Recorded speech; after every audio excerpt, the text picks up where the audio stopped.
just need my sound. And there we are. Okay.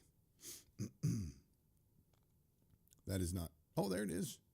It is picking up. Awesome. Now everybody out there hears me. Good morning, everybody. Welcome to the Aaron Barker Show. Thank you so very much for the opportunity to be in your vehicle residence warehouse. Well, hold on. Sorry. Start over. It's the last show of the year. We got to start it over.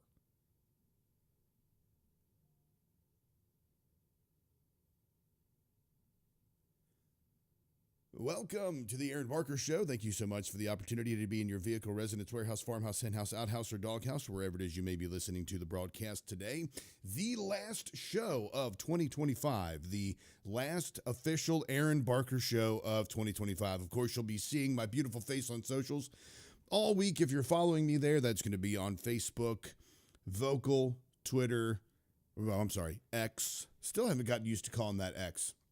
But Facebook, Vocal, X, and all of the other ones. Now, you can catch the broadcast live today if you're joining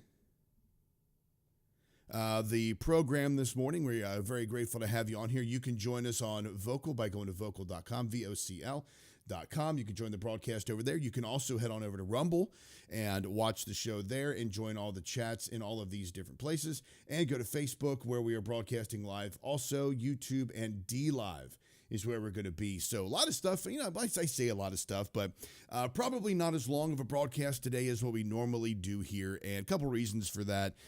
It is the last show of 2025. I do want to talk about some resolutions and life resolutions as opposed to New Year's resolutions, and that, plus the direction of the show, and then talk about a little bit of the, of course, for some reason, I say for some reason, but I've just got this, this nostalgic streak in me, and I just want to continue to explore things and share with you things from my past that I had such a great time as a kid playing with and such a great time enjoying. So let's start out with this. For anybody in the chats, anybody who wants to join this and jump in the conversation, I hope your Christmas was merry and bright. I hope the spirit of Christmas was embedded deep in your heart and you were having great time with family and friends. As you can see there, I got a couple additions here. Back here over to my left is a cutout that my daughter's boyfriend made for me. It is Art the Clown from the Abracadabra scene of Terrifier 2. And this is where he's trying on the different glasses and playing with the noisemakers and all of that. He printed that out for me. Now, this cup here, I got this cup when I went to see Terrifier 3 in theaters last year. And this is Terrifier 3, the new best Christmas movie ever. But yeah, so I got this edition back here. I thought it was great. And then my wife and my girls bought me this awesome edition as well. It is my new art cup, Art Krispies. And this is also from Terrifier 2 from the Clown Cafe scene. It's a square cup, so you got to kind of drink out of the corner. But Art Krispies is a cereal from that movie, and they bought this for me, and I love it. It's even got the maze on the side of it and all that. It's really great, even down to the details, like the sugar plum flavor, terrifyingly delicious. Bloody rice cereal. I mean, it's got razor blades and saws, and he's pouring a big vat of blood in there, which is pretty cool. Big picture of blood, pretty awesome. Now, that will not take away from this cup here, the OG of my art collection here, that my family bought me last year for Christmas.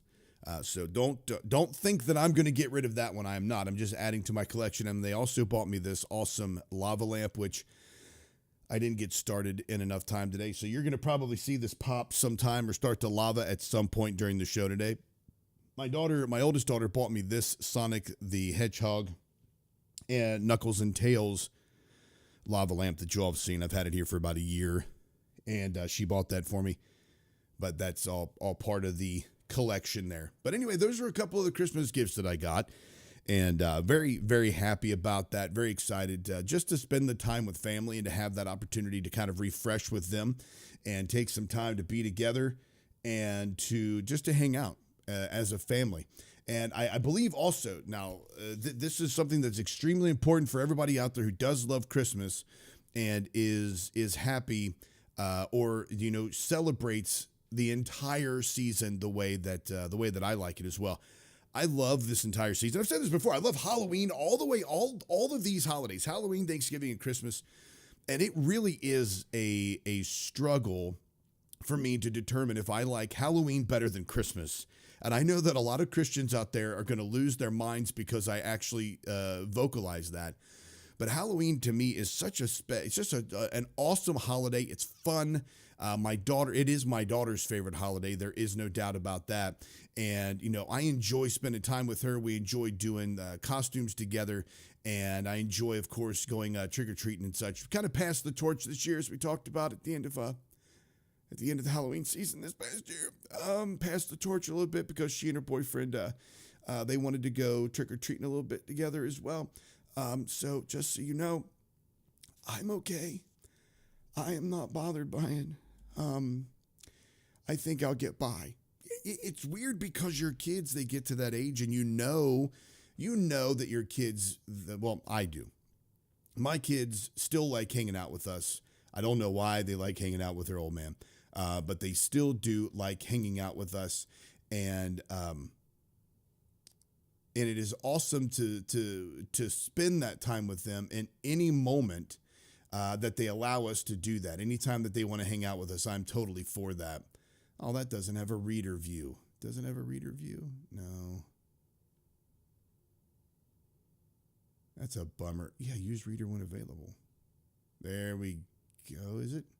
So I'm going to pull up this article because, and the whole point of me saying that is regarding the Halloween and Christmas and all that, is because I usually start listening to Christmas music sometime around July-ish. I don't know if you all do the same thing or not. And that was my chair, if anybody heard that. It does it all the time. Yeah, see, there you go. I can never make it redo that sound. Anyway, so I started listening to Christmas music probably sometime in July. This year was a little bit different, but usually around July, I'll start hammering out some Christmas songs. Not all the time, not the whole Christmas catalog, but I'll listen to it because you just get around July and it's hot, and you want to think about refreshing and cool times, and you want to think about happy times. This year was different. I will say that. I mean, just to be transparent and honest with you, I mean, this year's been a little different for us because, last year we're still dealing with a lot of, trauma. We're still dealing with a lot of aftermath of some things that we didn't think we would. The waves of that, of that trauma and of that difficulty that we have. Now, some people will call me a victim. They will say you have a victimhood mentality. I don't think it's a victimhood mentality. And I genuinely don't think that there's anything victimizing about dealing with it. I think one way, you can't tell somebody how to deal with grief.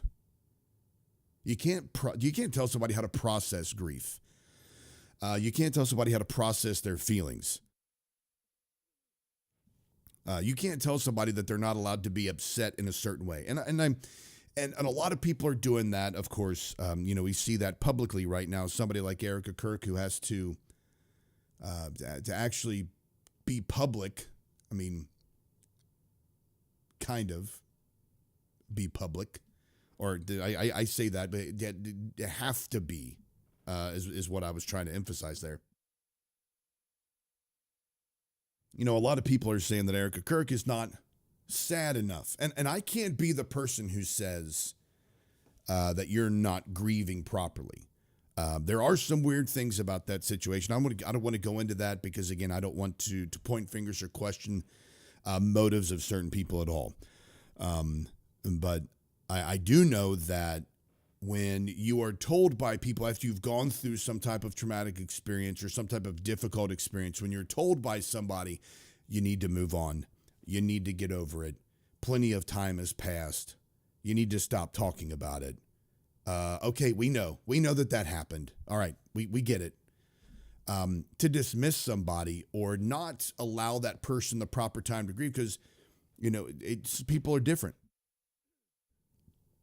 And if we don't allow people to grieve the way that they're supposed to grieve, then we can provide, or then we actually rob that person of forging a path to newness.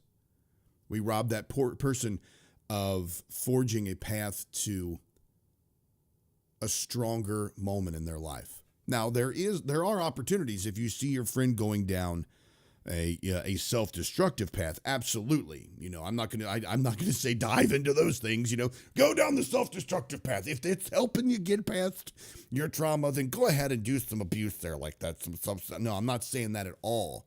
There are obviously logical, reasonable places and points at which we can tell somebody this is not right. What you're doing is not proper. Taking it out on other people, being abusive, doing harmful things to your body, etc. That's not the right way to go. So that's nothing that I'm not advocating for, hands-off approach completely. I am advocating for support of a person who is struggling with something, and it could be whatever that thing is. It could be marital difficulties. It could be something like, I'm seeing a friend right now who's going through a divorce and going through an amputation of his leg at the same time. And watching his struggle through that has been inspiring, and it's been encouraging. It's been difficult because you don't want to see your friends hurt, both physically or emotionally or spiritually or mentally. You don't want to see that. But watching the resilience of people, watching them find positives in those situations and try to get past those, that's encouraging to others, and it builds others up. So you want to be there for your friends, and you want to provide them a shoulder to cry on and an ear to listen and a heart that's open and arms that are open, just like Journey, open arms. You want to make sure you're there for that person.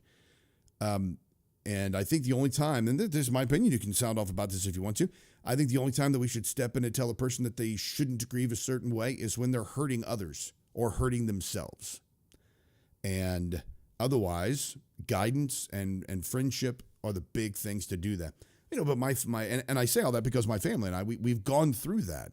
And we've seen, a wide array of spectrum. We've seen a huge amount of diverse understandings and a huge diverse palette of the way in which others deal with grief and the way in which others tell you to deal with grief. And it is quite astounding. It's quite astounding. It's like, it's like when a priest tries to tell somebody how to be a better husband or a better spouse or a better parent. It's like, okay, you don't have that experience. Not that what you're saying is invalid. You don't have that experience, and it's difficult to relate that experience or lack of experience. It's difficult to translate that lack of experience into advice for somebody else, and it's difficult for someone to receive that lack of experience as advice. At least it is for me. And I'm not one to say, well, you don't have kids, you don't understand. I try to stay away from that because I don't know why a person doesn't have children. It's either, a choice, or if it's, inability to conceive, or something is, they haven't been able to find a suitable mate or something like that. So I try to stay away from that, but I do take that with a grain of salt when somebody says, oh yeah, well, what you need to do with your kids when you discipline your kids. If they don't have kids themselves, it is to me a bit of a, all right, well, I'll take your advice and put it over here in the okay column, and I'll tap into it if I need it. If there's no other place for me to go for advice, if there's absolutely no other place that I can find advice, I'm gonna go to you. But on the flip side of that, I don't think that a person who has several kids, 1 kid, 15 kids, or whatever, I don't think that person has the greatest advice. I'm not saying that if you have kids, well, then automatically your advice is valid, because I got some of the worst parenting advice from a woman who was a foster parent and a biological parent. And it was the worst, most horrible, despicable advice I'd ever received from a Christian. And I tried it, and it failed horribly, and I saw how horribly it failed, and I was like, that's it. I mean, the person told me I had to break my child, And like you break in a horse, you break in a dog. And when I say I tried that, it lasted like 15, 20 minutes, something like that. But it was horrible advice. And the proof, comes back. Unfortunately, when you look at, some of the way that these kids turned out in this situation, not my kids. My kids are amazing, better than your kids. But when you look at the kids that turned out from the woman who gave me that advice, obviously there's something wrong in telling someone they have to treat your child like an animal and break your child. That's not right. All right. It was absolutely horrible advice. But when people start to dispense advice, first off, unsolicited advice, or they begin to dispense, bad advice, or they begin to dispense their form of advice, you have to take it with a grain of salt. What's actually going to be beneficial? What's actually going to be helpful? What's actually going to be assisting to me? What's really going to help? And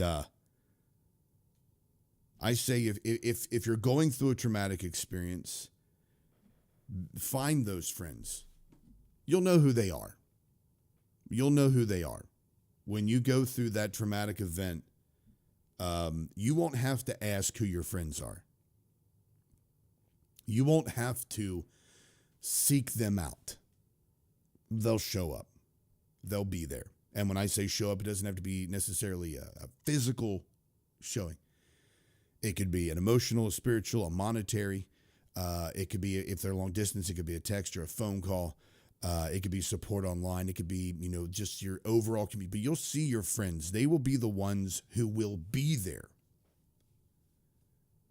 So when you turn around, when you go through your traumatic experience and you're still reeling from the impact of that, when you finally are able to see straight after your dizzying sight unblurs and you open your eyes, you'll see your friends there. It's the people that you don't ask to be there that are there for you. It's the people that you don't need to reach out to that just know. It's the people you don't need to explain to. And I'm not saying they have all the answers. I'm not saying they have all the answers. The night of the fire or the day of the fire at our house. Excuse me. Let me take a sip of this here real quick. I got water in this one and coffee in this one. And don't forget this. My do. That's good. That's very good. The day of our fire, the day of our fire, the neighbors across the street from the house, or across the street from our house, welcomed us into their home. We really had, I had never really spoken to them before, but they allowed us into their house, so we were sitting in their living room, looking out their bay window, watching the house burn, with the firefighters doing their job. Did an incredible job, they did. And the word got around. I hadn't really called anybody. I didn't really, I called my mom because I was there alone. I was the only one in town. My wife and youngest daughter were out shopping for prom dresses. My oldest daughter was at school, at college. She was away at college. My father-in-law was in Florida. I was the only one there at the house. I just finished doing the radio show and was taking some books to the bookstore to sell. And I got a phone call from my sister-in-law in Florida because the neighbor across the street called my father-in-law and said, hey, the house is on fire. And they called me, and I tore off back there. I was actually following the fire truck to the house. And so I arrived there. I was by myself and heard the devastating news that our dogs had unfortunately perished. We're still in the house, and at this point, we figured that they had perished. So, and I called my mom, and I told my mom, and I obviously had to call. My wife had already found out, So I'm the neighbors had welcomed us in, and we're sitting across the way, watching the house, and in walks my brother into my neighbor's house, my brother and my sister-in-law, and a couple of their kids, and then my aunt and uncle and their kids. And they were there. They were supportive. My aunt and uncle were immediately like, "Hey, we have room. You all come stay with us." So we had a place to stay immediately. And then my brother was like, "Hey, let me take you, let me take you all out to eat tonight, just because we had no food. We hadn't eaten all day." And he was like, "Let's take you, out to get something to eat." And we went to the restaurant to get a table. And my wife and my sister-in-law and my aunt took my wife and my girls to the store and then just like bought them everything we needed. Well, as much as they could, all the toiletries we needed: toothbrush, toothpaste, floss, shampoo, body wash, hair dryer. They bought shirts, t-shirts, underwear, pants, shoes, socks, all that stuff, because we had the clothes on our back. Bought them all of that stuff, and I was sitting there at the bar. My brother had ordered 2 old fashions, and we're just kind of sitting there, and I'm just staring at the ground because my dog had passed, and the firemen were gracious enough to go in and get my dog. So he was in the back. She was in the back of my brother's car. He wrapped in a sheet. He was going to take her out and inter her properly. And my brother was like, "Look," he's like, "we can talk, or we can sit here in silence. It's totally up to you." He's like, "You just let me know what you need." And I was like, "Well, I don't really feel much like talking right now." And he was like, "All right." And I really didn't. I didn't really say much of anything that night. But that was some of the most comforting the things that happened to us. My brother was there. He didn't have to say anything to me, and he knew that, and he didn't have to talk to me, and he knew that, and we didn't have to have a great big conversation about anything. I didn't spill my feelings or anything like that. I just sat there. I didn't even finish that old fashioned. It was pretty good too. And my aunt and uncle, they stepped up and they had a place for us to stay. Now I only mention those 2 things because now my parents were there, and of course we went through this with my father-in-law, but my parents were there. They were providing clothing and money and assistance and emotional support, and all of my family was there. So I only bring up those 2 instances not because they were the only people. Our church stepped up, the community stepped up. There was a fundraiser at a local restaurant. There was a news story about it. There were GoFundMe set up. I mean, people really showed up and showed out. The elders at our church said, "Hey, we want to give you this," and they gifted us, a sizable monetary gift, and which was incredible. Just the fact that people stepped up and did those things for us were amazing, right? And the reason I bring that up is because you'll know who your friends are when you go through events like that. You'll know who the people are that want to be your friends and who want to be there. You'll know the people who want to show up simply for the clout. And you'll know the people who don't really know what to say or what to do, so they don't do or say anything because they just feel uncomfortable. And then you have the people who are just cynical, that think that you should, because they've never really been through anything in their life, or because of what they've been through, they've just sloughed off. Whatever reason, they've just decided that they're not going to show the compassion or the grace that you would need at that time. And you're going to see those people. And what I would say is, and what my family's been able to do over the past year and a half, is selectively pull to ourselves the people that have been there for us. To shake off the folks who have left us and who have abandoned us, and to receive the people who genuinely love and care about us. And that that's really been impactful. And then, of course, you think about grief like that. You think about trauma and the way that it ripples, the effect of this, how it ripples into your everyday life and your everyday existence and everything that you say or do. You can have moments, you can have days. Like there are conversations we have about Ginger, our golden retriever, and, who perished in the fire. There are days, there's not been a day that goes by that I have not thought about her. Every single day, I think about her. And I have, sometimes as a family, we have conversations and talk about her and her antics, and we laugh and we enjoy those stories. And then other moments, your memories on your phone will pop up this day 4 years ago. and it'll be a picture of Ginger, and it'll just hit you like a ton of bricks, and you'll lose it. And it's just, it comes in waves. And if you're going to be there for somebody, be there for them when it hits hard and knocks them down, and be there for them when they're soaring. And if you're going through that, just know, you'll know those people. Just appreciate them. You don't have to get them a gift. You don't have to do anything for them.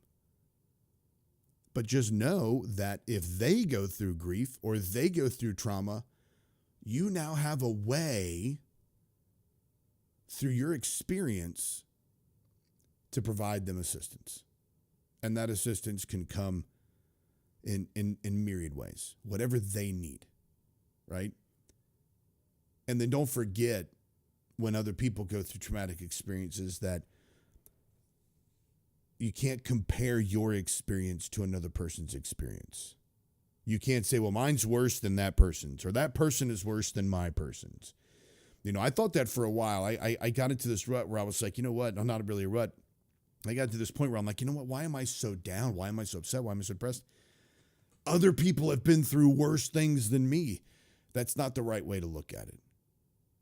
We can't just say, hey, you know, but my trauma is not as bad as that person's trauma, and that person's trauma is not as bad as mine, or that person's worse. Now, we all deal with it in certain ways, and it impacts us in different ways on different levels that we may not completely understand.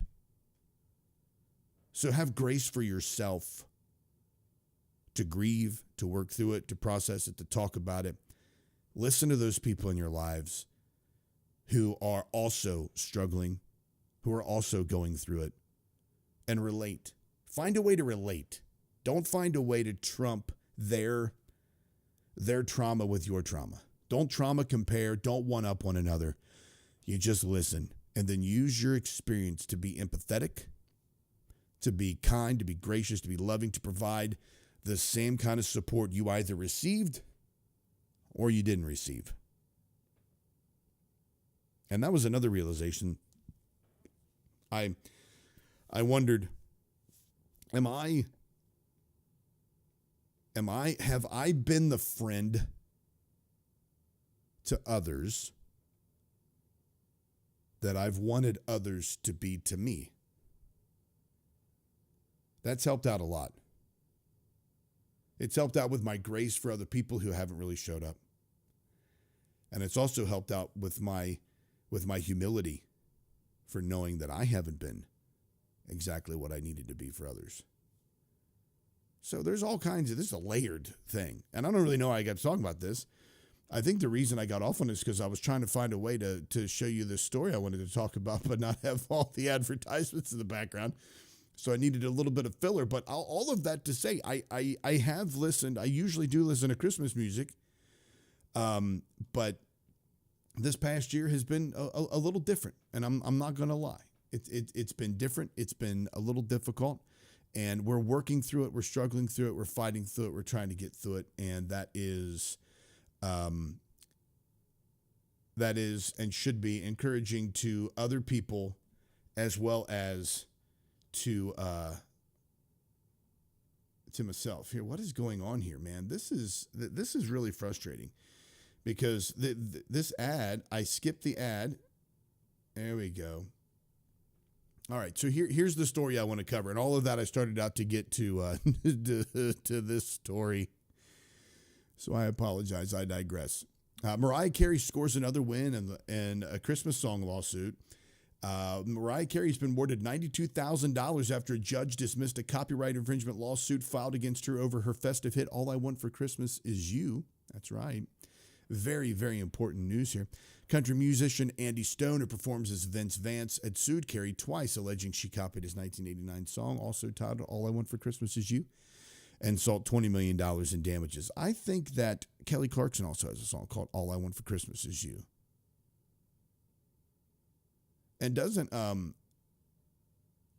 there's somebody else who has a song.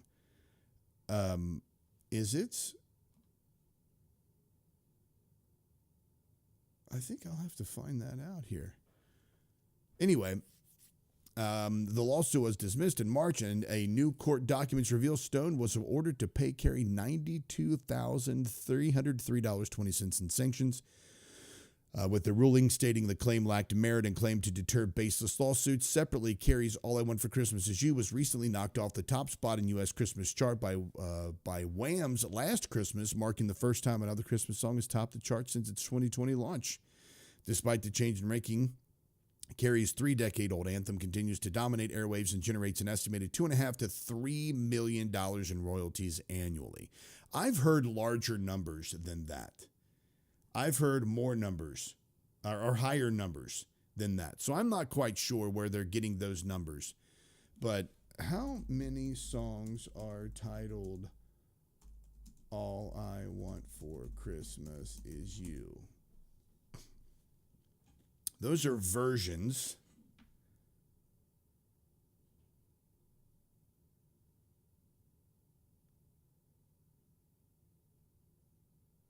Wow.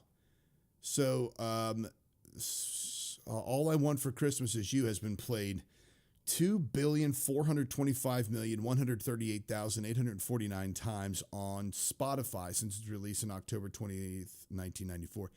But Spotify has not been around since 1994. But the point of this, there's several songs with that title on there, right? But all right, let's see. Happy New Year! Yeah, so we've got Mind His Own, Get the Guru over here in our chat.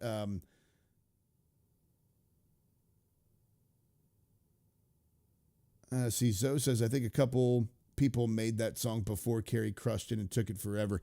She wrote that song. "All I Want for Christmas Is You." There's another song that she did called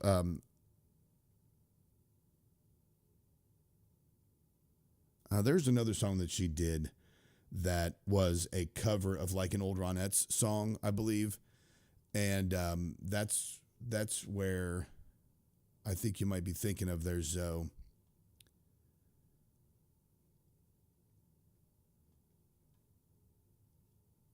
Okay, so "Baby Please Come Home," Christmas, parentheses, "Baby Please Come Home." That one was done in the past by several people. But the "All I Want for Christmas Is You" was actually written by Mariah Carey. And that's why she gets so much from that. Excuse me. I don't know why people hate it so much. I think it's a great song. I don't know. I mean, I didn't really listen to Mariah Carey until my wife came along. I did not listen to a lot of rap or hip hop. I listened to rap, but I didn't listen to a lot of R&B until my wife came along. And most of the time I was spent listening to heavy metal and heavy metal was pretty much and jazz, heavy metal and jazz. And then you merge them and then you have fusion. Now, my daughter has speaking of music and all that, because since we're on this topic about resolutions, a couple of years ago, I started doing this thing where I no longer do New Year's resolutions, because New Year's resolutions are typically, January 1st is National New Year's Resolution Day. January 2nd is National Break Your New Year's Resolution Day. So you don't really keep them a lot. You make these resolutions. So what I've tried to do is that I don't want to get discouraged about, starting the year and then not completing something. Of course, I don't have a problem with doing individual goals that you have for that year. And maybe it's just a psychological change in the titles there. But rather than doing New Year's resolutions, I've done like life goals or life resolutions. That way I don't have to wait till the new year to start. I don't have to get discouraged about it. But it's also something that it's not just a check off in a box. So I did that as my New Year's resolution. It's done. So now this, so you do habit forming things like I'm going to, eat better, exercise better, that kind of thing. Not like I'm going to lose 500 pounds. Because it would take me forever to do that. It's if you look at it and you chunk it to be like, hey, here's my New Year's resolution or my life's resolution. These are the things I want to do to improve myself over the span of a lifetime. Then I believe that that's going to be much better for us psychologically, and it's also going to be much better for us goal-wise. And it allows us, room to have grace for ourselves when we screw up, or grace for ourselves when we need to. So I'm pulling up a list that my daughter shared with me, and she shared it with multiple people, actually. Hasn't been that long since I've looked at it, has it? New Year's resolution. Okay, so she's got a New Year's, she calls it a New Year's resolution. I mean, I'm not going to come down hard on people who say that. Obviously not going to come down hard on my daughter for saying that. But my daughter has a New Year's resolution. She wants 365 albums to listen to in 2026. 365. Through her friends and family, they have added a total of 283 albums. She even said, I want any genre, artist, and album out there, no time limit or regulation of content, explicit, strange, popularity. As long as you think I've not listened to it, give me all you can offer. Now, of course, I have not put Pink Floyd on there because, as a proud father, my daughter is also a huge Pink Floyd fan. And we share that together. We've done listening parties after she's bought albums and stuff, and like actual legitimate records, albums that she's bought and that we've bought. We had multiple records. She had Dark Side, The Wall. She had Animals, Metal, Clouds. She had a lot of those older ones. I think did I say Animals? I said Metal, but she had Animals, which is one of my personal favorites. A lot of them burned up, unfortunately, or were not really burned up, or a lot of them were destroyed. Gosh, dude. Oh, man. So she wants to expand her musical tastes and limits, so she has gotten her friends to add that. That's hers. And now I added the ones I added so far, and I need to add more. I added Kind of Blue by Miles Davis. The Sorcerer by Miles Davis, Bitches Brew, Miles Davis as well, Sketches of Spain, Miles Davis, which is one of my absolute favorites. Emergency by the Tony Williams Lifetime. Now, Tony Williams was the drummer who at 17 years old was in the Miles Davis Quintet, one of the Miles Davis Quintets, and he toured with him around the world. Absolutely ferocious beast of a drummer, one of the greatest. And when he left Miles, he started Lifetime, and or the Tony Williams Lifetime, and it was a fusion of jazz and rock and roll. And it was John McLaughlin on guitar, it was Tony Williams on the drums, and then I can't remember the guy's name that played the Hammond B3 organ. But that's all it was. It was electric drums. I'm sorry, it was the electric guitar, Hammond B3 organ, and the drums. And it was the first album, Emergency, was the breakout album of this. Let me see who played.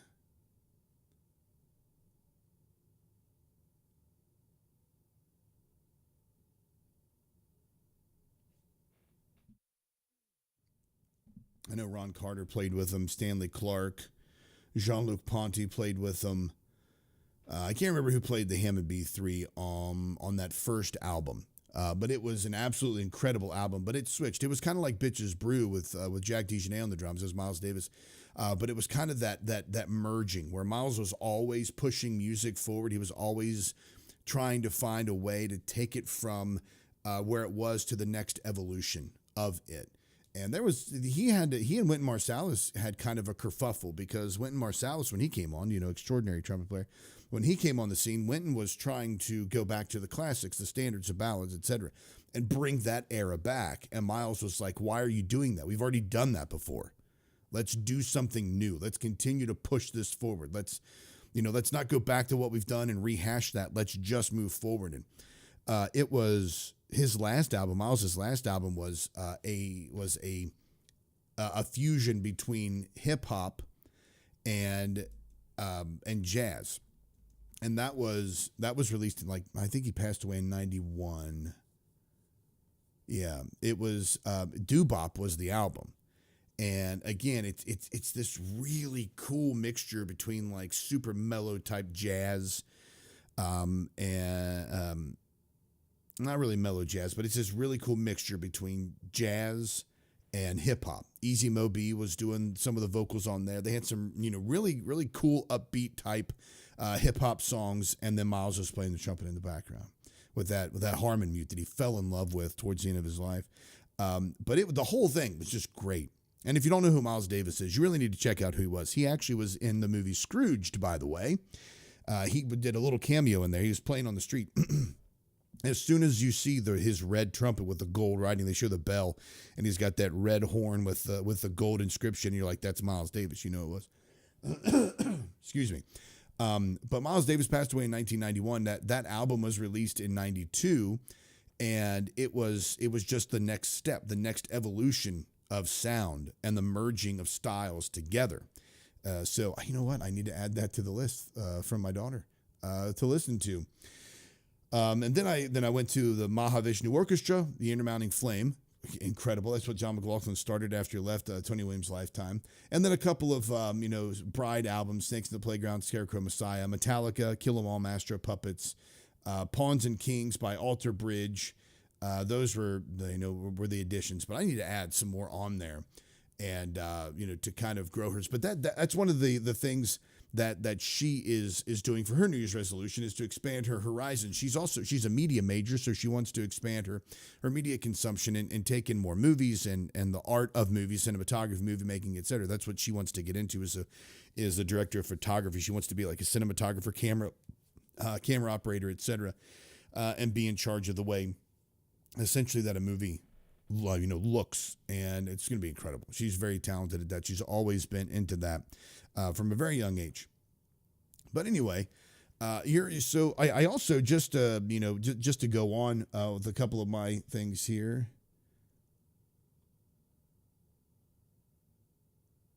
Let's see. Zoe said he heard said he heard Mariah's song a million times over the Christmas season because he used to work retail. And he also said that Scrooged was the best Christmas movie. I think that Scrooged is probably one of the best Christmas movies. Yes, I thoroughly agree with that. It was so, I think Bill Murray is absolutely hilarious overall. And, so any time that I have an opportunity to see him in any kind of movie, I'm going to watch it. Let's see if it'll. No, that's not it.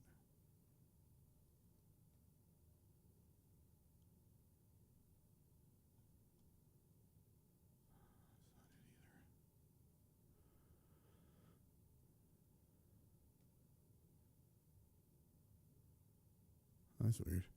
Let's just do this then.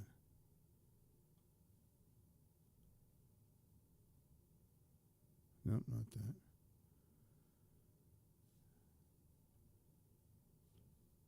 Sorry, I'm trying to find the, it's going to go ahead and pull up. That's there. I don't want that. Oh, you know what I need to do? I need to go here and do this, and then go here and do that, and then go here and do this.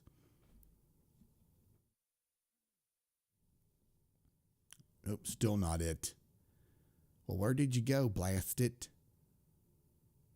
Here it is. There we go. Pull this up.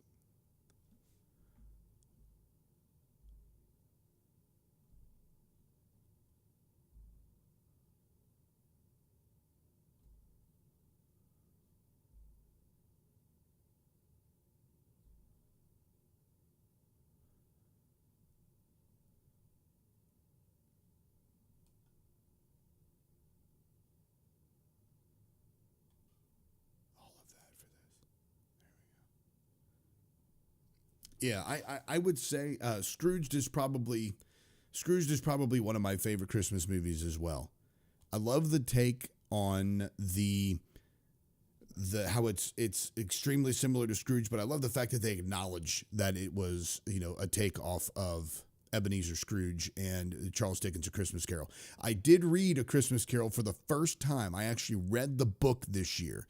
And to be honest with you, Scrooged with Bill Murray was the closest adaptation to the Charles Dickens classic that I've ever found in my entire life and will ever exist.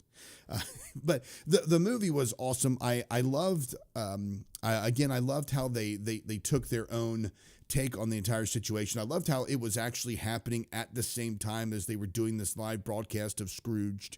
Or of A Christmas Carol, because it kind of blurred the reality between whether or not Bill Murray's character was actually, whether or not Frank Cross was actually dealing with this or whether or not it was an illusion that he was dealing with, because he kept popping out in the scenes, of the live production or of the rehearsal for the live production.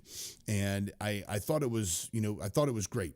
I actually posted up my own meme of this on Facebook for those of you who may not have seen that, on Christmas Eve, from the speech that he gave when he had his epiphany and was awakened. If you didn't see it, I'm going to go ahead and pull it up for you right now. I shall share it for you. Pulling up here. Oh, there it is right there. Look at that. Look how great that did. Okay. Right there. It's Christmas Eve. It's the one night of the year when we all act a little nicer, we smile a little easier, we cheer a little more. For a couple hours out of the whole year, we are the people that we always hoped we would be. That's Frank Cross, IBC president, youngest in the history of television. And that was, it was just a fun movie. There was a part in the movie that reminds me of my daughter, because my daughter always likes to abuse me. It's the part with Carol Kane when she plays the Ghost of Christmas Present.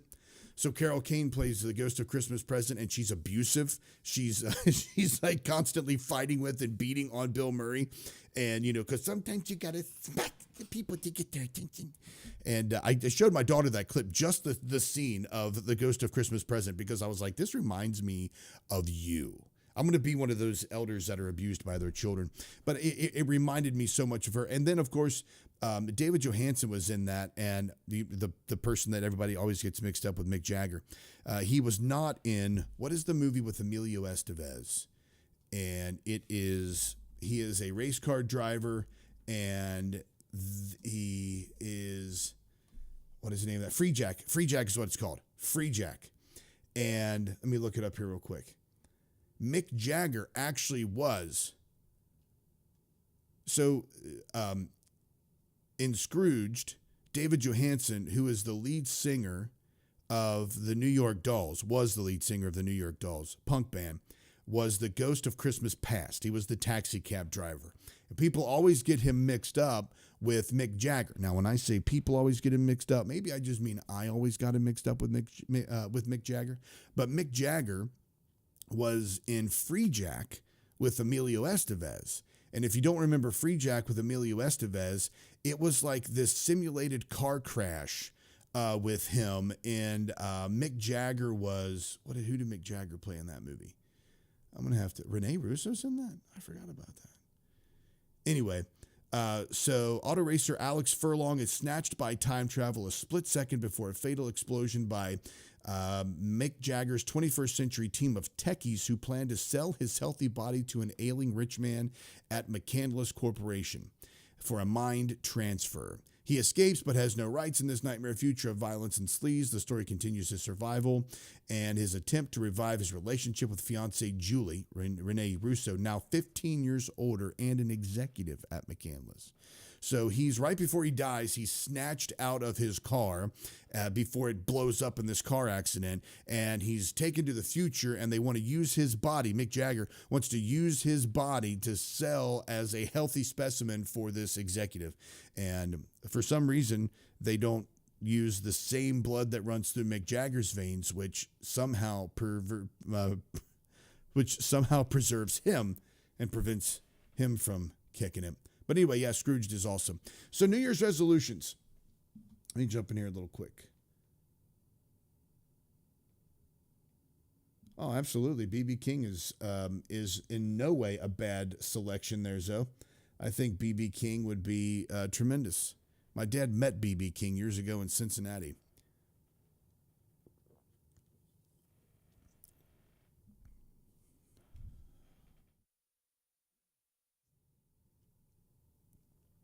It was very meta. What do you mean by meta? Oh, yeah, Lumpy.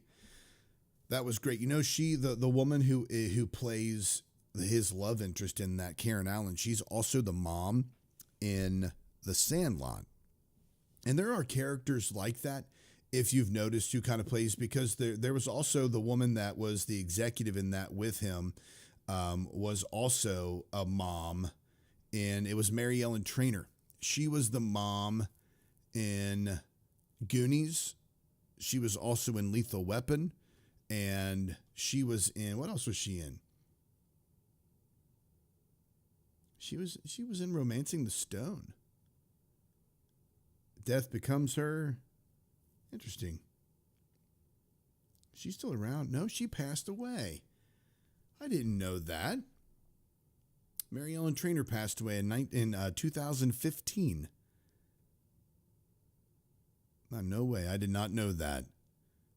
And she was married to Bob Zemeckis. But yeah, so yeah, the movie was great. The title love story with a girl that called him. Then I said, Amelia. Yeah, Amelia.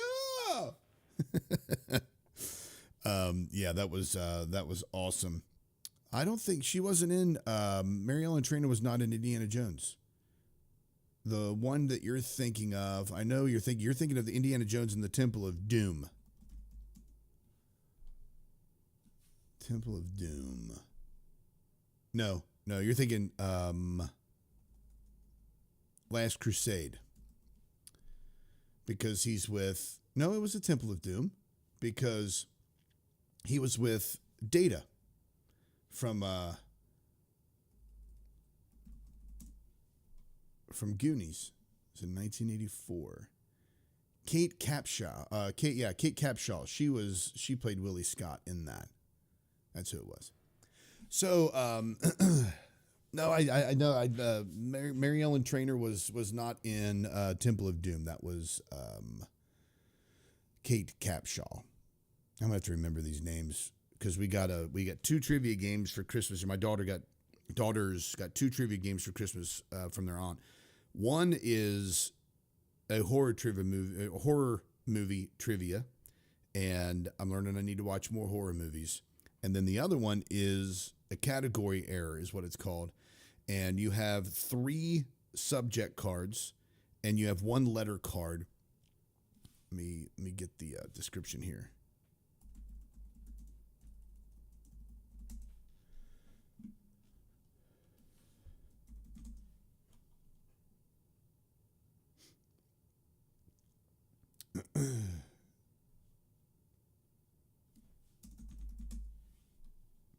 You know what? Anyway, you have like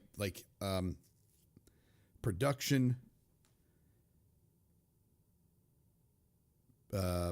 performer. It's like production, performer, and then another category, genre, production, performer, and then a letter card.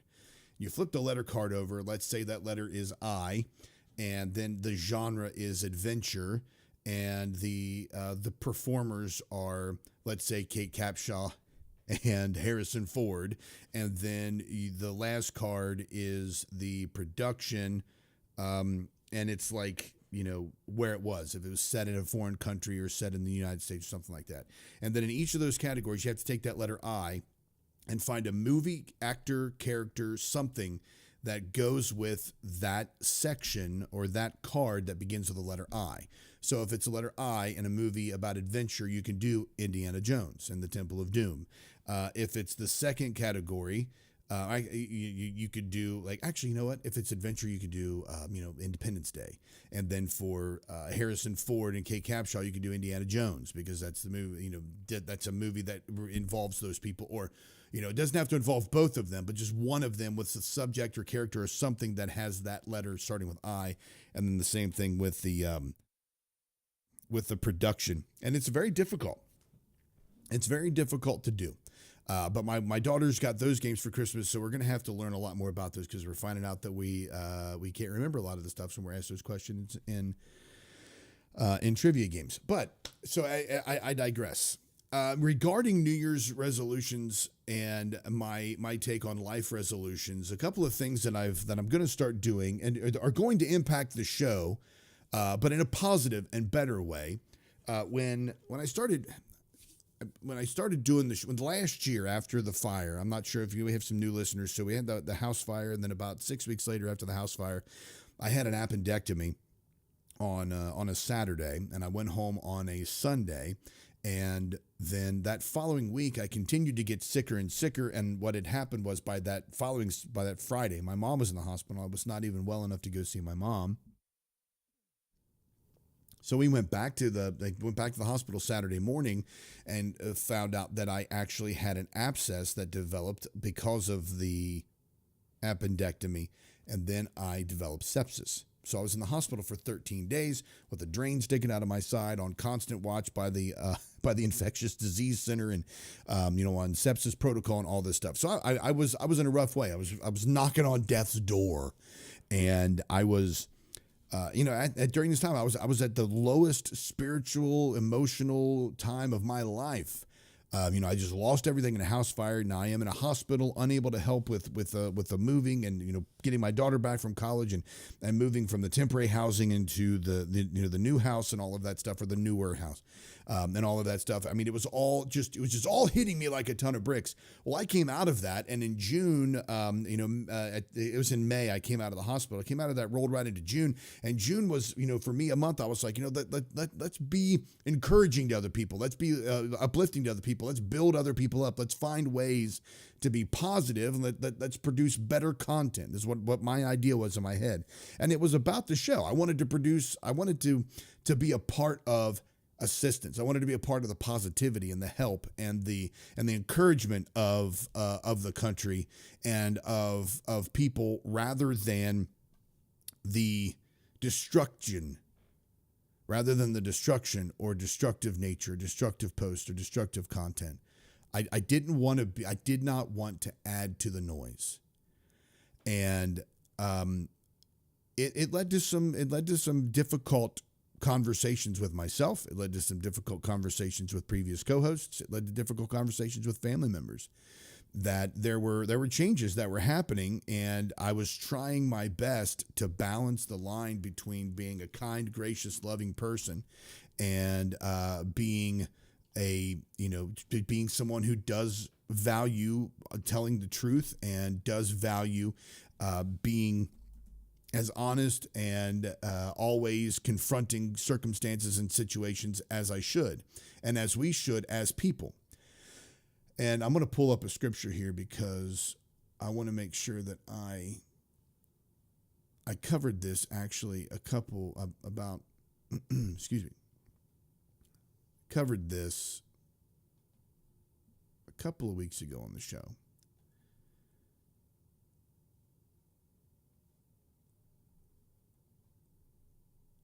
I want to make sure I cover it again.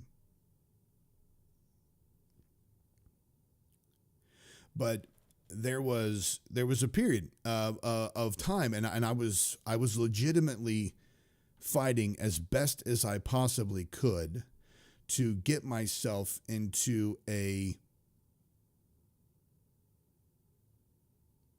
position to be helpful to people, to be encouraging to people, to be kind to people, right? I honestly wanted to provide a place where people could have conversations and a place where people could be a part of something that was helpful to them and encouraging to them. And I know that sounds a little silly. Let me fix in something here. No, wrong one.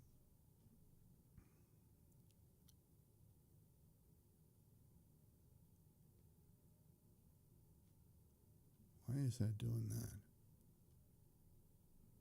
Well,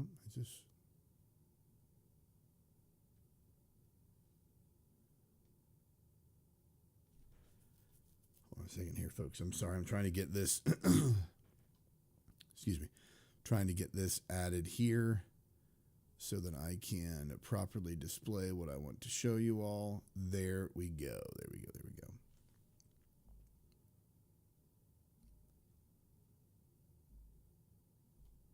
So last year, for those people that haven't listened to the show, I know we have a couple of new listeners out there, which I greatly appreciate. I used to do this show with some co-hosts, and we had a lot of great conversations, a lot of great things that we discussed, and a lot of different topics that we covered here. And there came a point where, what is that? Oh boy. there came a point where I just started realizing that the content I was producing was not encouraging. It was the content I was producing was not encouraging, was not building people up. And there's a lot of arguments and a lot of fighting that I did not want. And a lot of that was brought on because of, my advocacy in June for simply treating people with kindness and grace.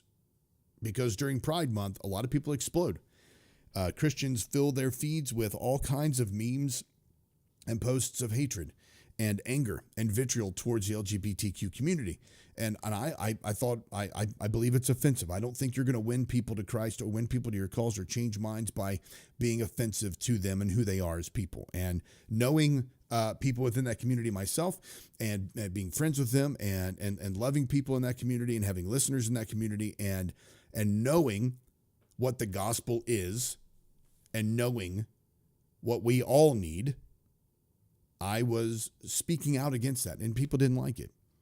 And I actually had somebody come tell me, and I did it. I've done it every month, but last year in 24 and then this year in 25, I was hitting it very hard. I was trying to show as much support as I could for this community because I believe that they are, they're treated in a horrible way by people in that within the Christian community that then they don't need to be treated that way. So I was standing up for them, and I was advocating for love and grace and kindness. I was advocating for treating people the way that Jesus treated us. I was advocating for the way that we should be kind and gracious to others the same way we have received the kindness and gracious from Jesus' graciousness. I'm simply advocating that others need to receive the same. They need to be the recipient of the same grace that we have received from Jesus, and that's how we should treat people. And folks didn't like it. And they blew up in the comments section. I've been called absolutely everything. It is, in some ways, when I sit back and look at it, I'm like, I want the conversation. I don't post anything I don't believe. I don't rage bait. I don't do anything like that. I post what I genuinely feel at the time, and I put it out there.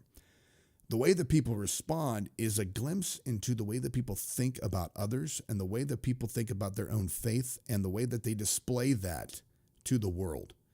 So it's exposing people for the truth that's in their hearts. They open up their mouth and let their hearts speak.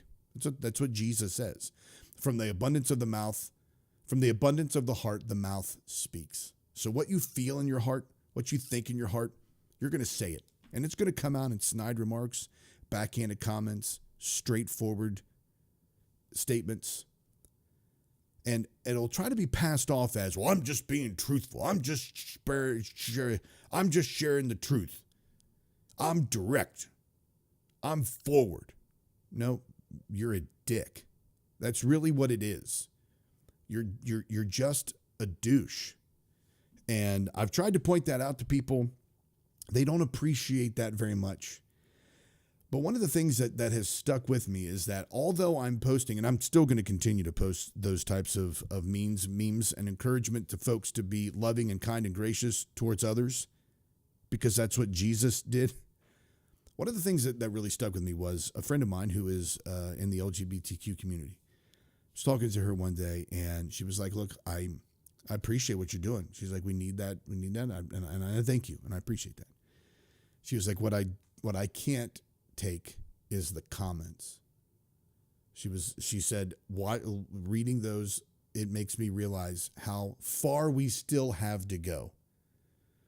And she was expressing to me the discrimination and the fear that still exists within the LGBTQ community of losing jobs, losing leases or homes or friendships, relationships, connections, volunteer opportunities, because a person is homosexual or is non-binary or part of the LGBTQ community. So that has stuck with me. And if anybody reaches out to me privately on Facebook, just send me a message. I'll send you a sermon that impacted me heavily. And I've talked about it before on the show, but I'll send you the link to the sermon that impacted me heavily. But she said this, and I was like, that's exactly what I don't want. I don't want people, although watching these folks expose their beliefs and their ideas is telling, we already know they exist. We already know those ideas are out there. We already know the hatred in the hearts of some supposed Christians towards others. We don't need a platform. We don't need another platform for them to display that to others. I don't know what I'm going to do regarding those comments because I can't. I'm as a free speech absolutist. I want people to comment. I want people to say their piece,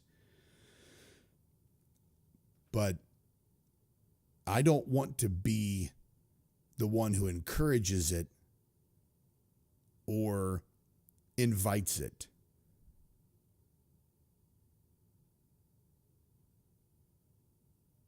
I don't want to, and when I lost, so one of our co-hosts, we had two other co-hosts on the show.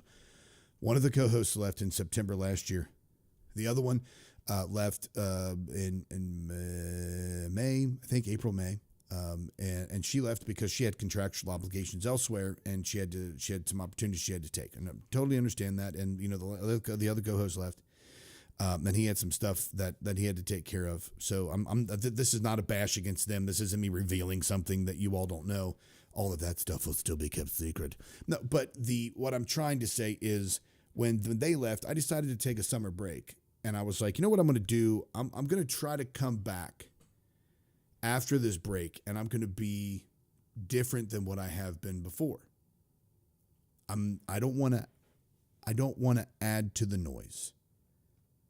I want to cut through the noise. I don't want to be just another talking head who blasts the latest culture war and slams the other political side. And honestly, that's what I've become.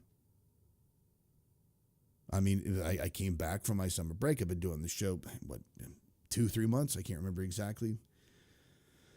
And that's what I've done. I've fallen right back into that rut. And although there are things we need to speak up about pertaining to our rights, pertaining to ICE, etc., it gets to a point where if I'm not bringing people together, if I'm not joining people together, if I'm not creating an atmosphere of kindness and community and grace, what's the point? People out there with larger audiences and bigger reaches, they're fighting this culture war. They're presenting their ideas. They're battling all of this stuff. What am I going to do except start little mini fires on the side and damage my relationships with real people?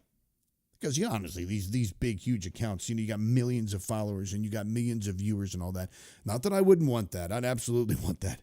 You got millions of people out there. They're demonstrating, or they're speaking almost to faceless nobodies. Not that you're a nobody for listening to it, but hear what I'm saying. Don't hear what I'm not saying. Hear what I'm saying. They're speaking to faceless nobodies. They don't know who they're talking to. They don't know who it is they're impacting. They make statements. They put out inflammatory memes or posts, and I'm including myself on this too. They put out inflammatory memes. They put out inflammatory posts. We do things in an attempt to garner engagement. And are we really adding to the help? Are we really giving aid? Are we really changing anything? Or are we just stoking the fires of discontentment, the flames of anger, and growing the fire rather than shrinking it? Because there's a lot of stuff that goes on out there that is just a tempest in a teapot. Honestly, it doesn't matter. Whether or not somebody says Merry Christmas or Happy Holidays, Happy Hanukkah, Happy Kwanzaa, that doesn't freaking matter, right? There are big issues out there. The Epstein files is a huge issue. ICE detaining citizens, huge issue. Trump's involvement in trying to cover up the Epstein files and his involvement in the Epstein files. Those are big issues. Clinton's involvement. All of that. Those are big issues. And I'm not saying we shouldn't talk about those or shouldn't cover those. But you've got the folks over here who have the huge megaphones and they're screaming all of this content out there about how we're, the culture's in decline and the culture's being disrupted, the culture's being destroyed. And over here you have people that are living in the culture that is supposed to be destroyed. And they're like, what are you talking about? We're unified. We're close. We're building communities. We're working and doing our own thing and changing the culture, changing society. While people over here on this side, and I add myself to this side over here, we're screaming about the destruction of the culture and what we need to do to fix it. There are people over here on this side who are actually doing it, who are living in culture, who are impacting the changing of the culture, who are actually doing something. So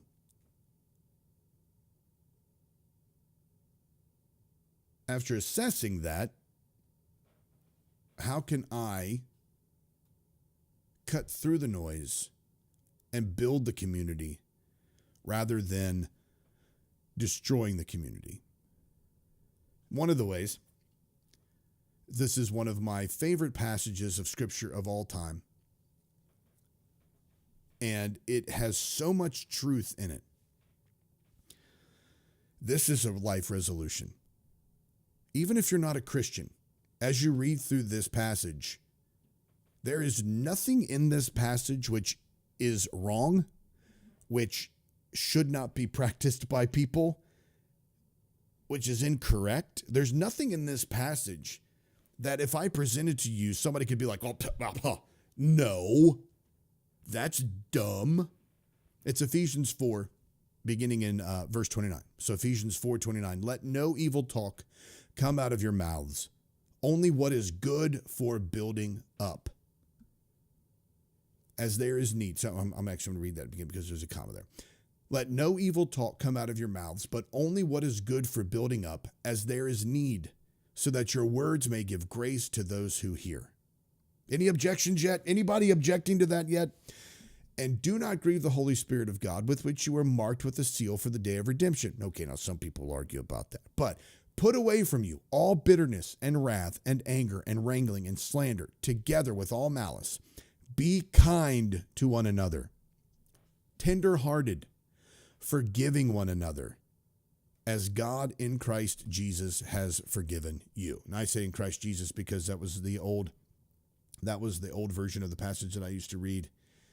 But I want to focus here, even if we were to just go here and just change that one and change this one. If we were to just say, let no evil talk come out of your mouths, but only what is good for building up as there is need, so that your words may give grace to those who hear. Be kind to one another, tender-hearted, forgiving one another, as God in Christ has forgiven you. Is that a bad New Year's resolution? Is that a bad goal to try to attain? Is there anything in that passage? And I know atheists will say, well, there's no Jesus, no God. But is there anything in this passage that you can point to and say, nope, I ain't doing that? So you think it's okay to let evil talk come out of your mouth. You don't want to build other people up. You don't want to give grace to people that hear. You don't want to be kind and tenderhearted and forgiving to one another. You don't want to do those things? Because if you don't want to do those things, those are kind of really important things. Those are universal truths. Those are things we can all do. So you talk about New Year's resolutions. How about a life resolution that says, I'm no longer going to be a douchebag? And I'm pointing at me. When I say I'm not talking about a universal royal I. I'm talking about me.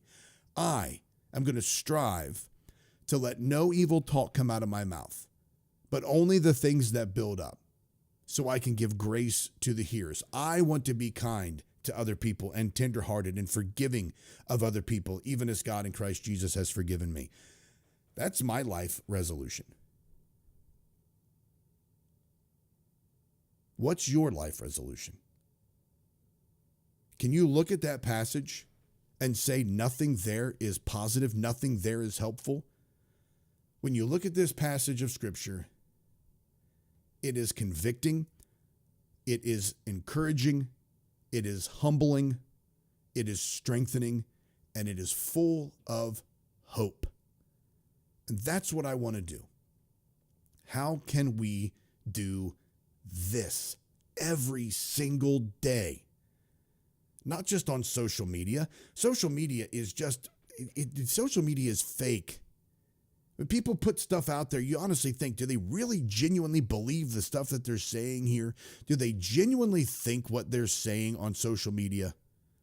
If I was looking at this person in the eye, if I was talking to this person on the street, would they talk to me this way? Odds are no. So social media is an extension of whatever it is. I'm talking about, I'm including social media, obviously. But how can you be this way to your spouse, your children, your parents, your siblings, those really freaking annoying extended family members, of whom I am one? How can you be this way to the cashier, to the people at the grocery store, to the people on the road, rather than road rage? How can you be this way to your fellow faith community? How can you be this way to your other church members? How can you be this way to the other folks with whom you attend mosque or temple? How can you do these things for other people? Because if we genuinely work towards this, if we strive towards this, can you imagine the changes? Can you imagine the cultural difference if you just acted like this? I think that to me is an incredibly hopeful, incredibly faith-building thought. What if I were to do what Jesus said to do? Now, what does this mean for the show? Still going to do the show. I mean, there's nothing that's going to stop me from broadcasting. I love this show. Let me take a drink here.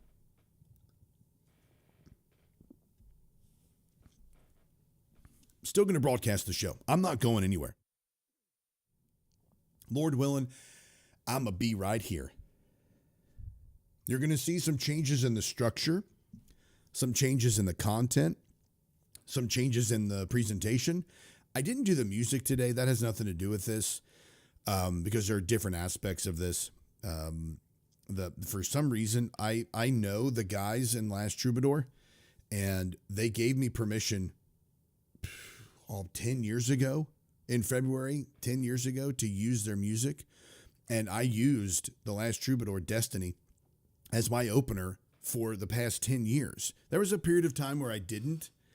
And that was, for a couple of reasons. And it's actually the same reason that I'm facing right now. But every time I play any of their music, because I use it as intro music, bumper, and outro music, because they gave me the rights. But now, every week that I do the show, I'm getting hit with a copyright notice, and I have to fill out a dispute, which then has to go to the guys in Last Troubadour. They didn't have to authorize that, and they didn't have to. I mean, it is really frustrating to do that. So until I get that worked out with the guys, I'm probably just going to be doing either nothing or find a copyright-free song of some sort to utilize. But the music not being on the show today has nothing to do with this. But there's going to be some content changes. Last week, I was very, transparent, very open about, my childhood and some things there. So I want to kind of shift into a relation of my, I'm going to put all together my past, my childhood, my nostalgia, and kind of find a way for me to weave that in here somehow. I don't want to use the word yet because it's a little. It's like calling yourself a patriot. I've never called myself a patriot. I think that that's like to call yourself a patriot or to give yourself a nickname. That's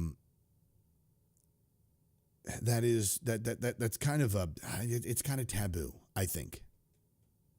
So I don't want to say what I'm thinking in my mind, because if I do, then I'll have to force myself to be this or expect you to think it. If I think that I'm doing it and focus on trying to do it and convey it without saying it, I think I'll be more successful with it, kind of, if that makes any sense.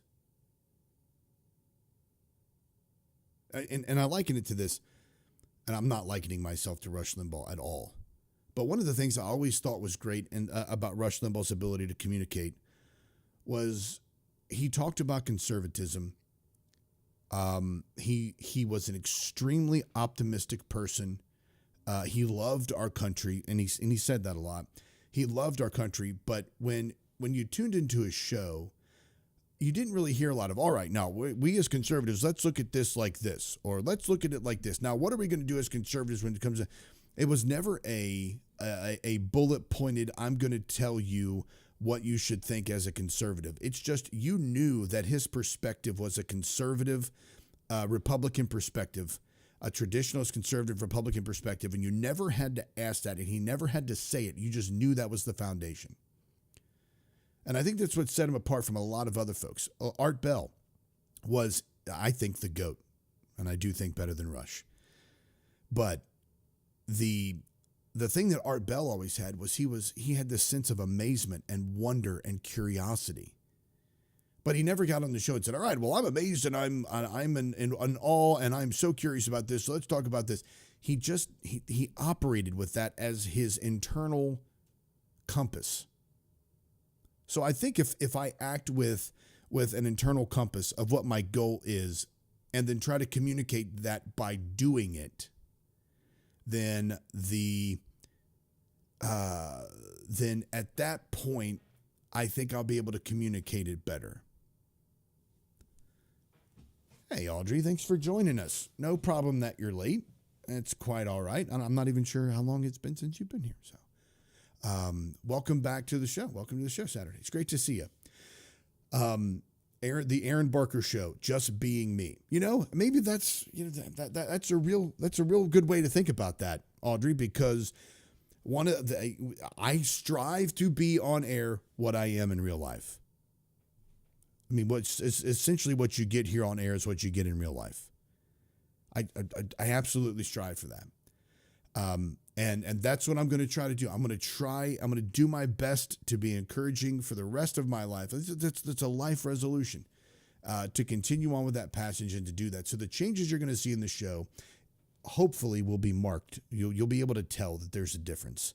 And I want to acknowledge my past inequities, my past faults, my past failures, my past ability to continue on a positive, encouraging, uplifting path that does not add to the noise but cuts through it. And it's going to be a journey, and I love that. I absolutely love the idea that it's going to be a journey and that we're going to do this. Hopefully you will walk through it with me together, and we'll be able to make some changes to culture together.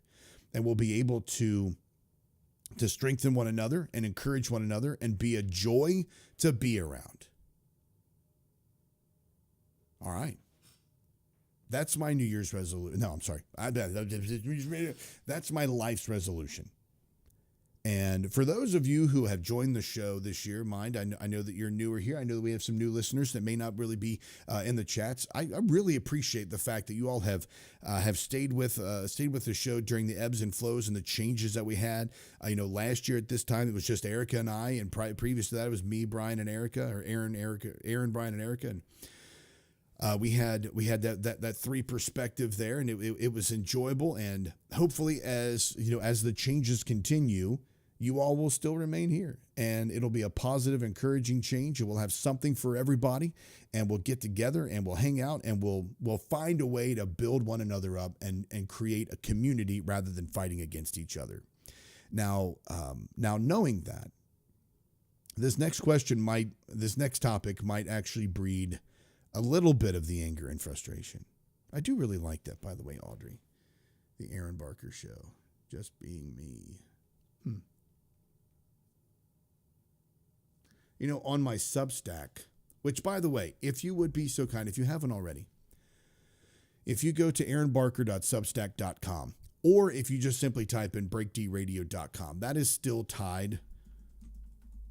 I'm pretty sure if you type in breakdradio.com, that is going to send you, it'll send you right to the, excuse me, it'll send you right over to the Substack. So aaronbarker.substack.com. If you have not already subbed to that, you can sub for free, which is incredible. It's super helpful. Or you can sub and be a monthly subscriber. And some things are going to be added to the show. That's one of the changes that I'm going to be doing. I'm going to be. We started this at the beginning of last year, but had to stop because of the separation between the clans last year. But there's going to be there's going to be other content that's added to this, and some other things are added to this. There's some things that I'm looking at that I have sitting out here on my desk that I want to add to my repertoire. Some things back here, by the way. Audrey, if you didn't see this earlier, my daughter's bought me another lava lamp for Christmas. It's awesome. And my daughter's boyfriend, my youngest daughter's boyfriend, made me a cutout of art. This I had this from last year, the cutout of art. And then they also bought me this new coffee mug, the Art Krispies coffee mug from Terrifier 2. But anyway, I digress. If you sub over there, that would be huge, helpful. If you want to add and help the program grow, you can become a monthly subscriber for as little as $5 a month, and that will add subscriber benefits to that, which you'll be getting. You can also just be, excuse me, you also just have the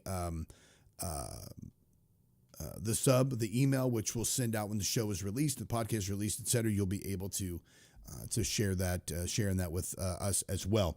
And let's see. Thank you for the lava lamps. I love them. I was not expecting that, but I love that lava lamp. It's awesome. And my daughter's boyfriend also bought me this. It is a cup and spoon set with Woody on one side and then Jesse on the other. And then it has a Buzz coaster. Now, the significance of this is my wife and I, our first date was Toy Story 2. We went to Applebee's, and then we went to Toy Story. We went to see Toy Story 2 because there's no other movie that we wanted to see that was there. So him buying this for me is super awesome because it is a throwback to my wife and I when we first got together, which I think is incredible. My daughter and her boyfriend are celebrating their 1-year anniversary today as well. So happy anniversary to them. Yeah, I already told him that art is going to scare the crap out of me because I think it was for another. It was like another anniversary. He also got my daughter. He made my daughter a cutout like this, but it's Gerard Way from My Chemical Romance. And the first night she brought it home, it scared the crap out of me. And the other day when I walked into her room, he was over in the corner, and it scared the crap out of me. So I'm sure that at some point I'm going to have a heart attack because of this, or an art attack. Yeah, it is super thoughtful. He's a very thoughtful kid. Very, very, very, very thoughtful kid. Very good kid. Okay, so head on over to Substack, aaronbarker.substack.com. You can sub for free. You can sub and pay, which would be great because that helps the program grow. And you can also join me on all the socials. Don't forget to like and share the show. A couple more things I want to hit before we take off today. That is this, an extremely divisive conversation that I think we need to have, and I think we all need to remember Ephesians 4:29 and 32 while we're having this conversation. Because if it starts to get ugly, I may just have to shut it down. But we're going to remember Ephesians 4:29 and Ephesians 4:32. Be kind to one another, tenderhearted. Who is the best Santa Claus? Who portrayed Santa Claus the best in each of these movies here? Now, first off, your choices for those who are listening, you have Tim Allen in The Santa Claus. Now, The Santa Claus is a trilogy. You know what that is. So Scott Calvin scares Santa. Santa falls off the roof. Scott puts on the Santa outfit, and that's how you become Santa Claus. And the spoilers for those of you who haven't seen it, too bad. The second movie is the Santa Claus 2. What is the subtitle of the Santa Claus 2? It's one of my favorites. These three are my favorites. Yeah. So the Santa Claus, and then the Santa Claus 2. It's just the Santa Claus 2. But they don't tell you what it is, because in the movie they tell you what it is. They'll kind of ruin it in the title of this one, but it's the Mrs. Claus.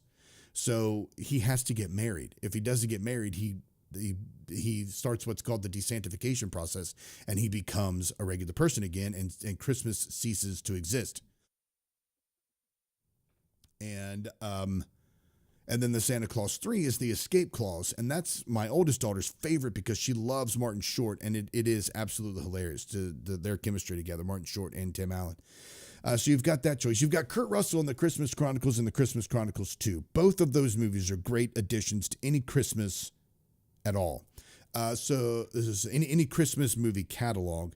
And that also, with Kurt Russell, the plot of the movie is these brother and sister, they attempt to capture Santa on Christmas Eve, and then they end up having to join Santa and help him out in delivering all these presents. And of course, there's a lesson at the end of it. And then the second one is, it's pretty good, but there's this elf that got kicked out of, the North Pole, and then he's trying to connive and get his way back in there because he loves Santa and all this stuff. Richard Attenborough from Miracle on 34th Street. This is the new Miracle on 34th Street, not the original Miracle on 34th Street. Paul Giamatti from Fred Claus. Billy Bob Thornton from Bad Santa. And Ed Asner from Elf. And I want to see if anybody says what I said on this. Lethal Weapon. What's lethal? What are you talking about? Lethal Weapon. What do you mean? I give the...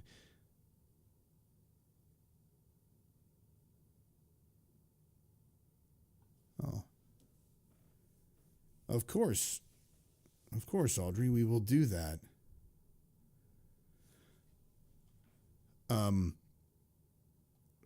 want to, I won't pry, but absolutely. If you go back and listen to the beginning of the show, that's one of the things that we were kind of discussing, dealing with things like that. So yes, absolutely. We will do that. I'm pulling up the list right now.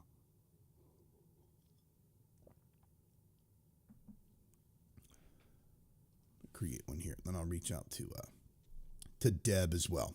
She's like the unofficial secretary of the group.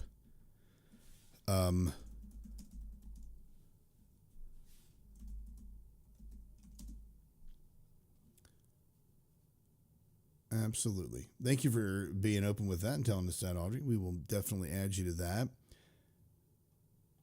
I don't know if you know this or not, Audrey. You're still an admin on the page. On the an admin on the chat here. What is that? What does that mean beside there? What does that mean? Yeah, because you've got the admin badge, and you've got another badge beside you, and I don't know what that badge is. All right, so, okay, now back to our discussion here about who is the better Santa. I wonder if there's a way for me to...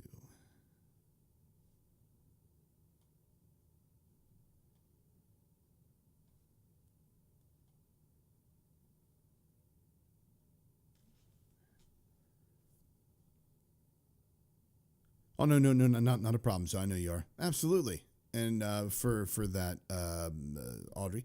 So Audrey says Kurt Russell and Tim Allen and Richard Attenborough. So I'm assuming that that's all in order. I think that Billy Bob should have been removed from this list. I don't think he should have been an addition to it. That has to be the I am awesome badge. Yes. I wonder if I have that. Nope, I don't have it. I don't have that. I think Billy Bob Thornton should have been removed from this list. And I think in his stead, we should have added David Hiddleston. Do y'all remember this? David Hiddleston. David Hiddleston was in Santa Claus the movie, if you all remember this one. Santa Claus the movie. This one had Dudley Moore and John Lithgow. This kind of gave you, like, went back way back in time and gave you an origin of Santa and where he, like, obviously, it gave you the origin and where he came from. It gave you the origin of Santa. He was Nick. He was delivering, or he was Uncle Claus, I think, and he was delivering presents to the villagers and the children, and he and his wife would go around on their two. It was Donner and Blitzen was the two reindeer that he had, and he would go around with his sled with Donner and Blitzen. Well, at the beginning of the movie, this isn't a plot spoiler, at the beginning of the movie, he and his wife are caught in a snowstorm, and they end up freezing to death. And then the Vindicum, or the elves, come to them, they resurrect them, and now they're immortal beings that can bend space and time and live forever to deliver presents to all the children of all the world. Now, it's not high tech, it's not sci-fi, there's no wormhole, there's no jumping from chimney to chimney like they do in Christmas Chronicles, which I think is really cool to see how they do the jumping from the chimneys there with the way Santa delivers there.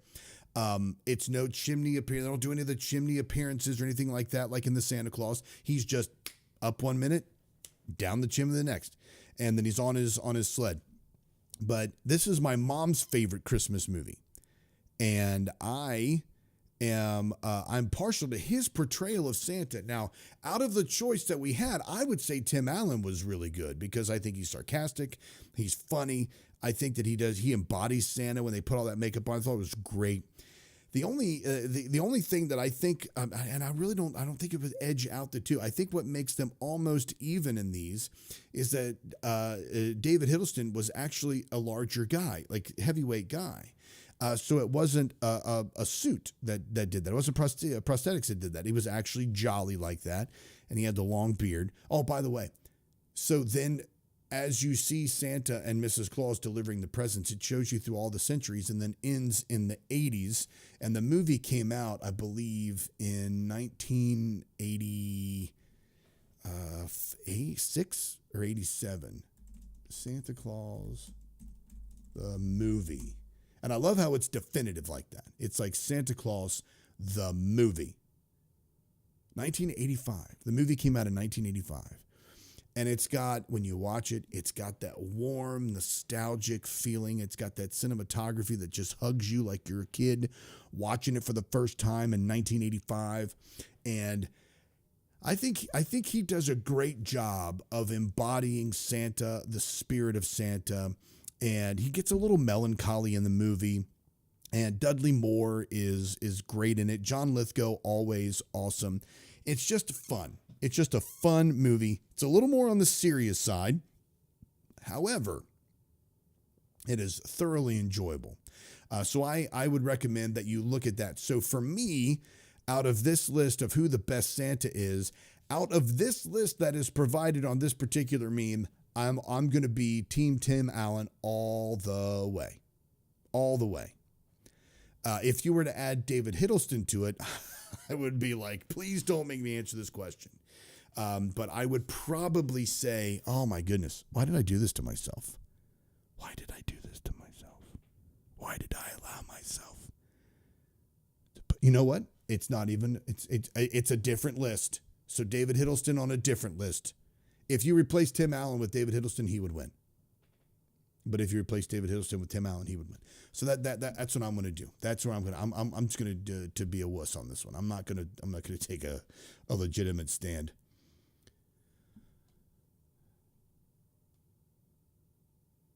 Yeah, I did too. I thought Dudley Moore was great in that. There's another one that he's in with Kirk Cameron called like Father Like Son, and that's the one I remember from when I was a kid as well. And then what was the one? It wasn't Dream Team. Dream Team had Michael Keaton in it, right? But the Dudley Moore movie where he goes into a loony bin, is that Dream Team?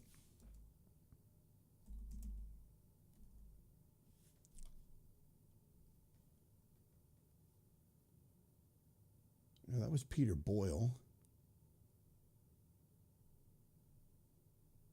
Let's see. Peter Boyle was in that. Christopher Lloyd, Michael Keaton. What movie did Dudley Moore do?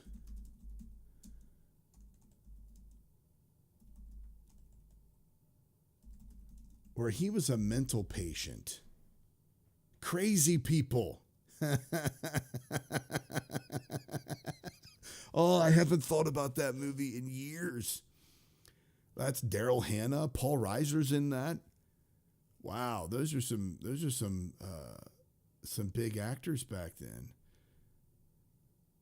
Emery works in advertising and is beginning to crack up. His latest idea is Volvos. Oh, this is the line I always remember from that movie. Volvos. Yes, they're boxy, but they're safe.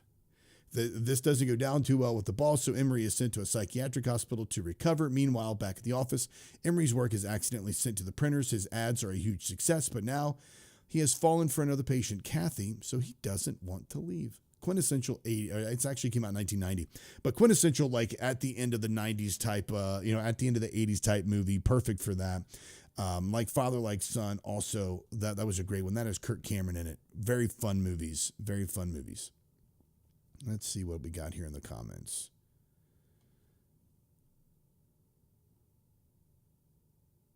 See, I always thought it was boxy but good as well. And they said in the quote on IMDb that it's boxy but we're safe. So we're going to, oh my gosh.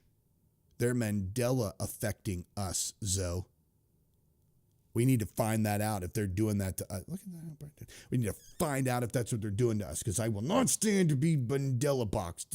Mandela. All right. Let's see if I've hit everything. Yeah, Santa.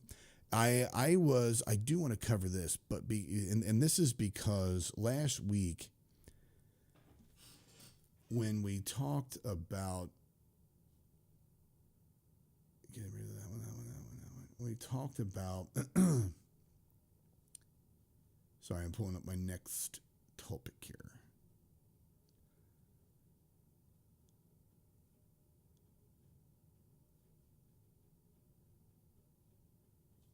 We've talked about a lot of cool movies today. Dream Team, Crazy People, Christmas Chronicles, the Santa Claus movies, Santa Claus the movie. Let's see. Category error games are pretty good too. Free Jack. I got all that. That one. Wow, where is all my stuff here? All right, well, here's what I want to do next. Now, this is one of those, we talked a little bit about this. They are, but we found a new Mandela. All right. Now, we were talking last week about toys and 80s toys and 90s toys and stuff. Oh, did that mess that up? Oh, fudge. No, it's not. It's this one. Is it this one?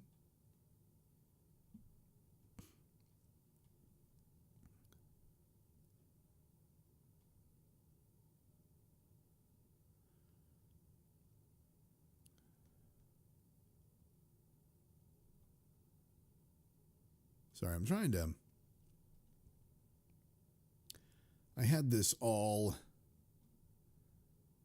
set up here, and it looks like I messed up one of them. So let me take a moment to fix it real quick. Oh, that's what I did. I must have.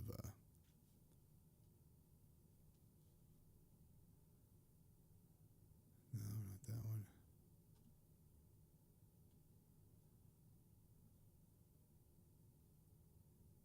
That goes there. This I'm just going to have to remove. I'm just going to have to remove it.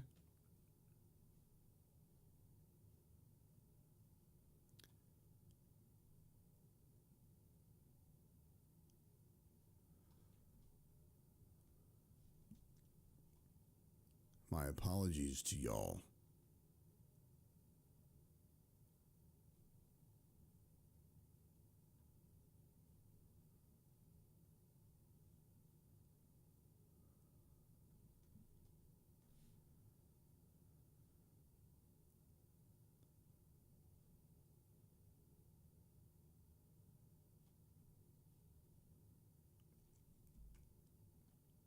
So I'm just fixing something here real quick, and then I will be back to the regularly scheduled programming.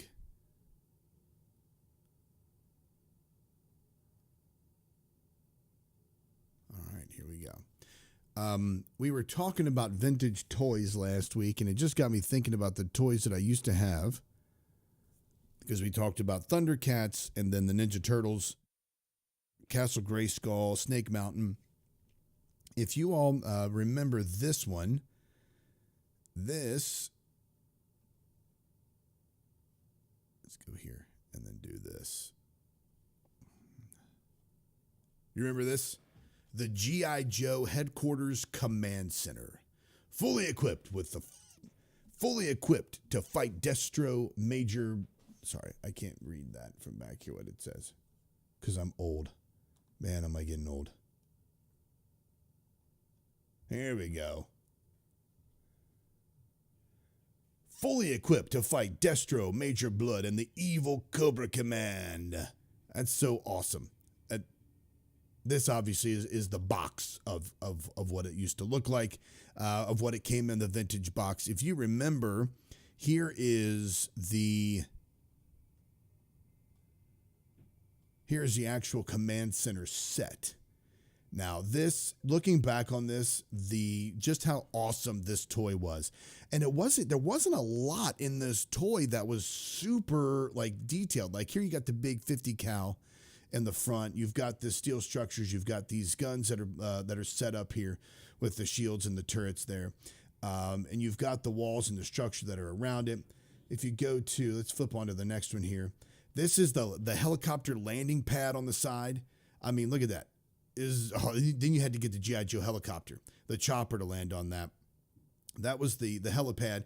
Here's the inside of it. Of course, you had the jail, and the jail was where you put all of the bad guys. All of the Cobra that you caught was in the jail. And then of course, April was in the jail as well, because you mixed the toys. April was in there. Chitara was in there. So you had to have G.I. Joe and the Thundercats and Ninja Turtles all come together so that they could then save April and Chitara and, occasionally Splinter. But anyway, whoever was captured. This is the Command Center. Look at that map, those stickers, all that stuff. Now, how many people looking at this are like, yes, I absolutely remember the G.I. Joe sitting there. How many times did this structure get blown up by Cobra and then rebuilt, obviously? Just the constant battle between good and evil that was happening, that was being waged in your bedroom. This was a little stand. I wonder if they have a picture of it. I don't know. I'm pretty sure it was this side, either this side or the other side. Was it the other side? One of these sides. No, it was this side right here. You can see it. It was elevated. So you could drive your vehicle into this and then elevate it and then use your guns from your vehicle as well to fight Cobra through that.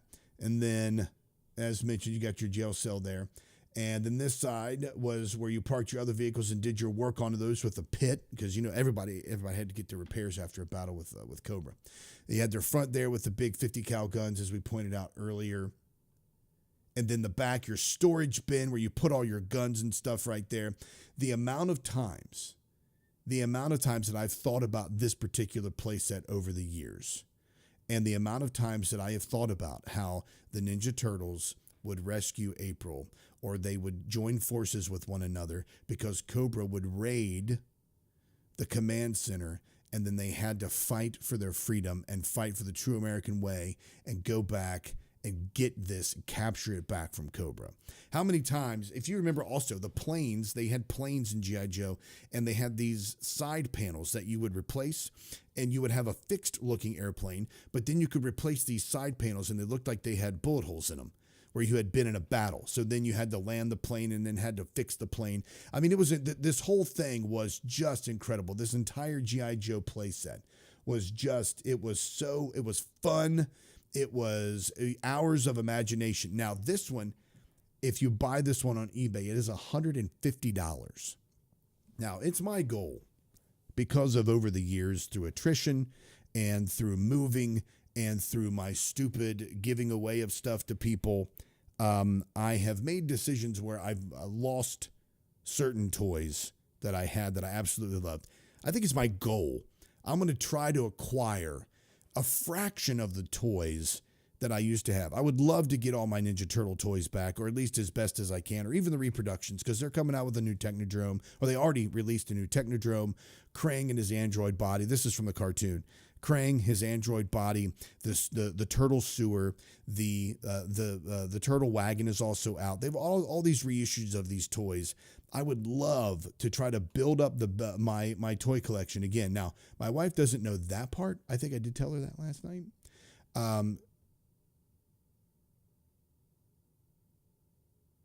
Definitely going to be praying for you, Audrey. I'm so sorry to hear that. Absolutely, we'll be praying. Please keep us posted. If there's absolutely anything that you need at all, don't hesitate to ask. All right? Thank you. And thanks for your support. You have hope you had an amazing Christmas and have a fantastic New Year if I don't talk to you before then.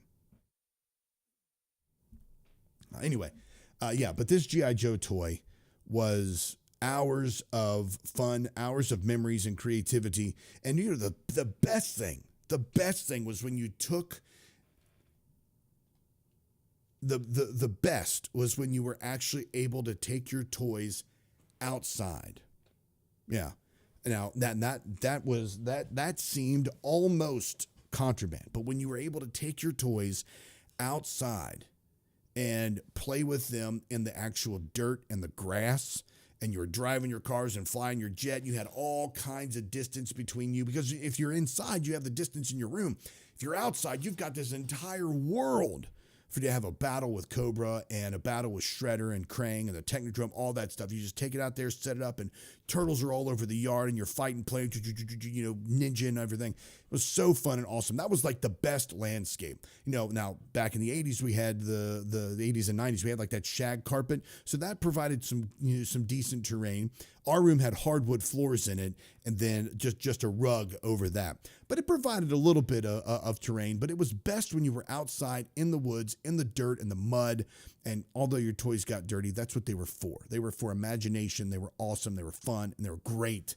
It was the best. And I always had to clean my toys when I came in because I didn't want them to get too dirty. But yeah, just looking at these old pictures of these toys, I mean, I don't know if I would ever be able to pay $150 for this thing. But man, wouldn't that be awesome to have this piece of your history, your childhood again? Because I had this, obviously, this isn't the one, but I had this exact, I had this model. Obviously is what I mean when I say that. I don't have to be too literal. I had this growing up, and this was one of the highlights of my childhood, and I loved it so much. All right, folks, that's going to be it for me today. Thank you all so much for staying with me. I hope that something in today's episode was encouraging and uplifting to you. I hope that you enjoyed hanging out, and I hope that as we embark on this next year, that we all begin to live out Ephesians 4:29-32. That we all begin to live with the desire to be gracious and kind to one another, tenderhearted, and forgiving each other as Christ has forgiven us. Remember, don't add to the noise, cut through the noise. And to everyone who has supported the show through listening or monetary gifts or encouragement or chatting with me through the year, thank you so much. It means the world. Thank you to all those people who have supported and who have stood by me and the show and the purpose and what we're doing and the changes. I mean, it's so humbling to know that there are people out there who still want to listen and still want to be a part of this and still want to join the conversation. It is very encouraging and very humbling. And I promise that we will do our best. I will do my best to live out those principles we talked about and encourage you in some way. May the Lord richly bless you this next week as we end 2025 and say hello to 2026. You all have a great day. God bless and a happy new year.